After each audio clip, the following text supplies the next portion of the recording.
રાજકોટની સમરસ boys hostel ફરીથી વિવાદમાં સપડાઈ। હલકી ગુણવત્તાના ભોજનનો આક્ષેપ સમરસમાં રહેતા વિદ્યાર્થીઓ દ્વારા કરવામાં આવ્યો।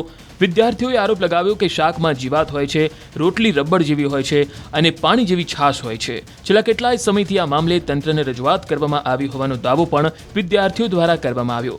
જો કે તંત્રએ સમસ્યા સાંભળીને આંખ આડા કાન કરતા અંતે સોશિયલ મીડિયા એક્સ પર પેજ બનાવીને વિદ્યાર્થીઓએ પોતાની રજૂઆત સોશિયલ મીડિયા પર તરતી મૂકીને તંત્રને ઢંઢોળવાનો પ્રયાસ કર્યો। મહત્વનું છે કે રાજકોટના સરકારી કુમાર છાત્રાલયમાં 1000 જેટલા વિદ્યાર્થીઓ રહે છે।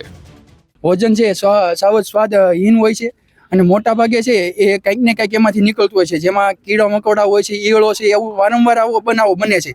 અને ભોજન છે સાવ સ્વાદહીન।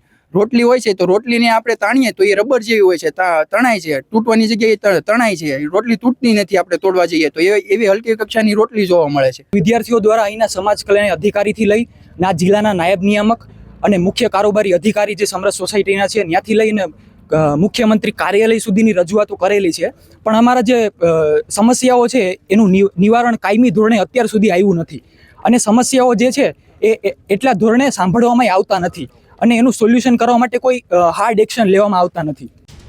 રાજકોટની સમરસ બોયઝ હોસ્ટેલ ફરીથી વિવાદમાં સપડાઈ। હલકી ગુણવત્તાના ભોજનનો આક્ષેપ સમરસમાં રહેતા વિદ્યાર્થીઓ દ્વારા કરવામાં આવ્યો। વિદ્યાર્થીઓએ આરોપ લગાવ્યો કે શાકમાં જીવાત હોય છે, રોટલી રબર જેવી હોય છે અને પાણી જેવી છાશ હોય છે। છેલ્લા કેટલાય સમયથી આ મામલે તંત્રને રજૂઆત કરવામાં આવી હોવાનો દાવો પણ વિદ્યાર્થીઓ દ્વારા કરવામાં આવ્યો। જો કે તંત્રએ સમસ્યા સાંભળીને આંખ આડા કાન કરતા અંતે સોશિયલ મીડિયા એક્સ પર પેજ બનાવીને વિદ્યાર્થીઓએ પોતાની રજૂઆત સોશિયલ મીડિયા પર તરતી મૂકીને તંત્રને ઢંઢોળવાનો પ્રયાસ કર્યો। મહત્વનું છે કે રાજકોટના સરકારી કુમાર છાત્રાલયમાં 1000 જેટલા વિદ્યાર્થીઓ રહે છે। ભોજન છે સાવ સ્વાદહીન હોય છે અને મોટા ભાગે છે એ કંઈક ને કંઈક એમાંથી નીકળતું હોય છે, જેમાં કીડા મકોડા હોય છે, ઈયળો છે, એવું વારંવાર આવો બનાવો બને છે। અને ભોજન છે સાવ સ્વાદહીન। રોટલી હોય છે તો રોટલીને આપણે તાણીએ તો એ રબર જેવી હોય છે, તણાય છે, તૂટવાની જગ્યાએ તણાય છે, રોટલી તૂટતી નથી આપણે તોડવા જઈએ તો એવી હલકી કક્ષાની રોટલી જોવા મળે છે। વિદ્યાર્થીઓ દ્વારા અહીંના સમાજ કલ્યાણ અધિકારીથી લઈ ના જિલ્લાના નાયબ નિયામક અને મુખ્ય કારોબારી અધિકારી જે સમરસ સોસાયટીના છે ત્યાંથી લઈને મુખ્યમંત્રી કાર્યાલય સુધીની રજૂઆતો કરેલી છે, પણ અમારા જે સમસ્યાઓ છે એનું નિવારણ કાયમી ધોરણે અત્યાર સુધી આવ્યું નથી અને સમસ્યાઓ જે છે એ એટલા ધોરણે સાંભળવામાં આવતા નથી અને એનું સોલ્યુશન કરવા માટે કોઈ હાર્ડ એક્શન લેવામાં આવતા નથી। રાજકોટની સમરસ બોયઝ હોસ્ટેલ ફરીથી વિવાદમાં સપડાઈ। હલકી ગુણવત્તાના ભોજનનો આક્ષેપ સમરસમાં રહેતા વિદ્યાર્થીઓ દ્વારા કરવામાં આવ્યો। વિદ્યાર્થીઓએ આરોપ લગાવ્યો કે શાકમાં જીવાત હોય છે, રોટલી રબર જેવી હોય છે અને પાણી જેવી છાશ હોય છે। છેલ્લા કેટલાય સમયથી આ મામલે તંત્રને રજૂઆત કરવામાં આવી હોવાનો દાવો પણ વિદ્યાર્થીઓ દ્વારા કરવામાં આવ્યો। જો કે તંત્રએ સમસ્યા સાંભળીને આંખ આડા કાન કરતા અંતે સોશિયલ મીડિયા એક્સ પર પેજ બનાવીને વિદ્યાર્થીઓએ પોતાની રજૂઆત સોશિયલ મીડિયા પર તરતી મૂકીને તંત્રને ઢંઢોળવાનો પ્રયાસ કર્યો। મહત્વનું છે કે રાજકોટના સરકારી કુમાર છાત્રાલયમાં 1000 જેટલા વિદ્યાર્થીઓ રહે છે।